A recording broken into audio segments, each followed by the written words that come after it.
যে এই সংস্কার বিচার এবং দুর্নীতির বিরুদ্ধে আমাদের যে লড়াই, সেই সংগ্রামটা নারায়ণগঞ্জ থেকেও কিন্তু করতে হবে। আপনারা অলরেডি দেখেছেন যে জাতীয় সংসদ অধিবেশন শুরু হয়েছে, যেখানে সংবিধান সংস্কার পরিষদ হওয়ার কথা, গণভোটের রায় বাস্তবায়ন হওয়ার কথা, কিন্তু সরকারি দল যারা আছে তারা গণরায় মানছে না।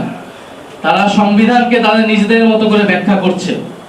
তাদের পক্ষে গেলে তারা সংবিধানের পক্ষে আছে, তাদের বিপক্ষে গেলে তারা সংবিধানের পক্ষে নাই।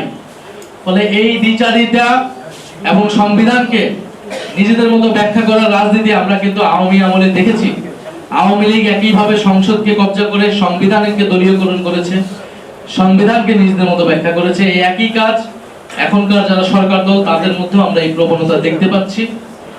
ফলে যদি সেই প্রবণতা তাদের মধ্যে থাকে, জনগণ তাদের রায় আবারও রাজপথে জানান দিবে। তো সেটার জন্য কি এনসিপি প্রস্তুত আছে? এনসিপি কে সেই বৃহত্তর রাজনীতির জন্য প্রস্তুতি রাখতে হবে। আমাদের সংগ্রাম সংসদে, রাজপথে, সব জায়গায় থাকবে। আমরা রাজপথ থেকে সংসদে গিয়েছি, কিন্তু সংসদে গিয়ে আমরা রাজপথ কি ভুলে যাব?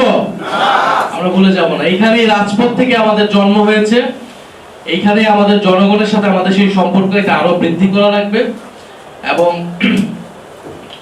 আমরা চাই যে নতুন বন্দোবস্ত, নতুন রাজনীতির কথা আমরা বলছি, সেইটা আমাদের প্র্যাকটিসে যাতে, আমাদের চর্চায় যাতে এটা আসে।